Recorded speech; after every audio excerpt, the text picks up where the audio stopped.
Did you know a sneeze can travel 100 miles per hour? When you sneeze, your nose and mouth blast out tiny droplets at speeds faster than a speeding car.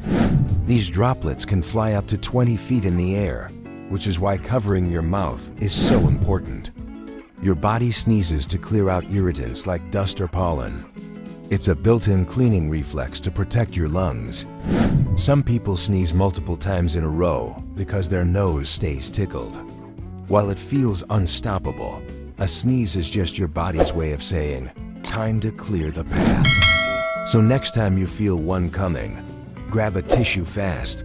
Your sneeze is quicker than you think.